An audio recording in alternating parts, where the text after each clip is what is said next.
আল্লাহকে রাজি করা বড় সহজ, বড় সহজ।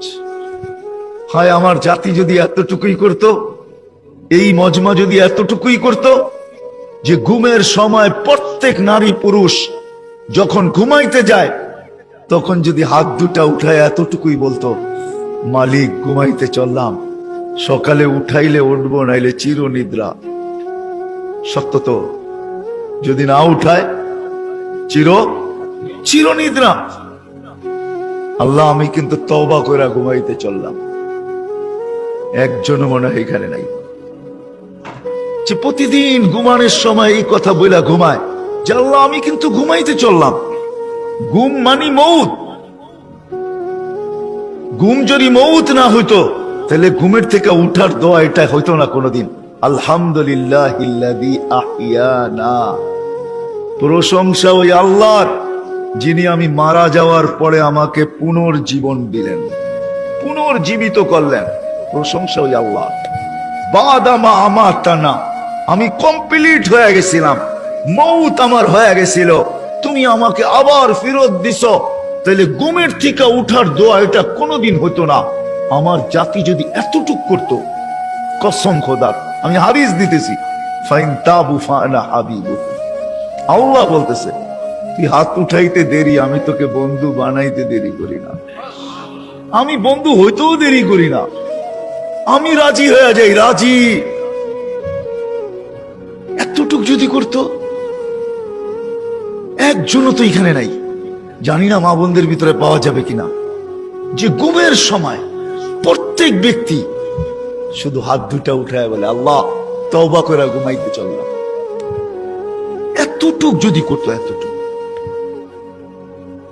আল্লাহ তো এতটুকুই বলে ওয়াইন তাবু আনা হাবিবুহুম, আহলু যিকরি আহলু মাজালিসি আহলু শুকরি আহলু জিয়াদাতি আহলু তাআতি আহলু কিরামাতি আহলু মাহসিয়াতি লা আকনুতুহুম মির রাহমাতি ফাইন তাবু ফাআনা হাবিবুহুম।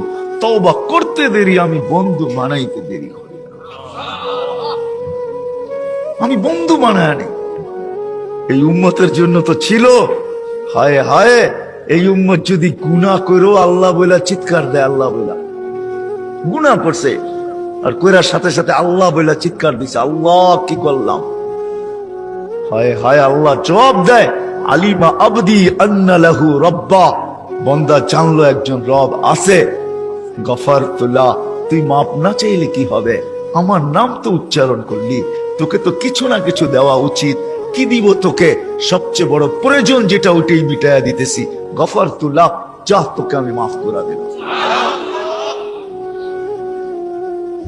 আমার জাতি যদি এতটুকু করতো, একজনও তো পেলাম না যে আমি ঘুমের সময় তওবা কইরা ঘুমাইতে অভ্যস্ত।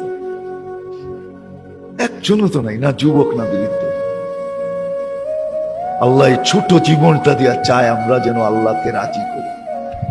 আর আল্লাহকে রাজি করা বড় সহজ। অন্যের জন্য কিরকম আমি জানি না, কিন্তু এই উম্মতের জন্য বড় সহজ। আমি একটা হাদিস দিতেছি, হাদিসে কুদসি, আল্লাহর বাণী। এই উম্মত যখন ভাবে আর নিজেকে ভাবতে থাকে যে আমি বুঝি জাহান্নামী হয়ে গেলাম, আমার মনে হয় জান্নাত পাওয়া যাবে না, জাহান্নামই মনে হয় আমার ঠিকানা, এই ভাবনা ভাবতে দেরি, আল্লাহ চিৎকার দিতে দেরি করেন না। ফালাম্মা তায়াক্কানতা বিল বাওয়ার ওয়া যানানতা আন্নাকা মিন আহলিন নার মানাহতু ইলাইকা রিদওয়ানি ওয়াল্লাইতু ইলাইকা গফরানি কুলতু লাকা লা তাহজান গফারতু লাকা যুনুবা ওয়াল আওসার ওয়া লিআজলিকা সাম্মাইতু নাফসি আল আজিজুল গফফার। ও বান্দা, চিন্তায় তুই মাথা ধরে বসা ফেললি আর নিজেকে জাহান্নামী ভাবতে শুরু করলি। আমি আমার রেজার চাদর দিয়ে তোকে ডাকতে দেরি করি নাই, মাগফিরাতে ডুবাইতে দেরি করি নাই। ছুটে আইসা পিঠে হাত বুলাইতে থাকেন আর বলতে থাকেন চিন্তার কোনো কারণ নাই, সব গুনাহ মাফ করে দিলাম, তোর জন্যই তো আমি আজিজুল গফফার। আমার জাতি যদি এতটুকু করতো, উদ্দেশ্য তো আল্লাহকে রাজি করা, এই ছোট জীবনটার বিনিময় আর কিচ্ছু না। আল্লাহ রাজি হওয়া বড় সহজ। রাজি যদি না হবে, চলেন আমি হাদিস দেই, ওলামা আমার সাথে একমত হবে। আসসালা ইলা সালাতি কাফারা, এক নামাজের থেকে আরেক নামাজে পা দিতে দেরি মধ্যবর্তী গুনাহ মাপ চাওয়া ছাড়া মাপ করতে দেরি হন না, করেন না। আল জুমাতু ইলাল জুমা, এক জুমার থেকে আরেক জুমায় মসজিদে পা দিতে দেরি, এক সপ্তাহের গুনাহ মাফ করতে দেরি করেন না। আর রমাদান ইলা রমাদান, এক রমজান থেকে আরেক রমজানের চাঁদ দেখা মসজিদে পা দিতে দেরি, এক বৎসরের গুনাহ মাফ করতে দেরি করেন না। আল্লাহ আমাদের থেকে চান যে আমরা যেন আল্লাহকে রাজি করি, রাজি করি। কিন্তু প্রশ্ন আমিও উঠায় দিলাম, আপনাদের মাথায়ও আসবে, রাজি কিভাবে করব? এই জন্যই তো আল্লাহ রাসূল সাল্লাল্লাহু আলাইহি ওয়াসাল্লাম প্রত্যেক মানুষের জন্য ভিন্ন ভিন্ন ভাবে আদর্শ হয়ে আসছেন। নারীর জন্য আলাদা আদর্শ, যুবকের জন্য আলাদা আদর্শ, গরিবের জন্য আলাদা আদর্শ, প্রত্যেকের জন্য আদর্শ হয়ে আসছেন। আর প্রত্যেককে দেখাইছেন আল্লাহ কিভাবে রাজি করবে, আল্লাহকে কিভাবে রাজি করবে, আল্লাহ কিভাবে রাজি হবে। সবাইকে দেখাইছেন, রাস্তা দেখাইছেন আল্লাহ কিভাবে রাজি হবে। আর আল্লাহ যখন রাজি হয় না, ও মেরে দোস্ত, সত্য আজকে আমাদের কাছে সব আছে, সব সব আছে। যদিও নামটা চেঞ্জ হয় নাই, বালুর চর বলবে, মানুষ ভাববে এখানে খালি বালু আর বালু, মানুষ হবে না এখানে, ঠিক না? মনে হয় রাগ হয়ে গেলেন? জায়গার নাম কি? বালুচর না? মানুষ কি ভাববে? শাব্দিক অর্থ দেখলে বালু আর বালু, এখানে কোনো মানুষ মানুষ কিচ্ছু নাই। কিন্তু এইখানের বাড়িগুলার ভিতরেও দেখলে দেখবেন কোনো জিনিসের অভাব নাই।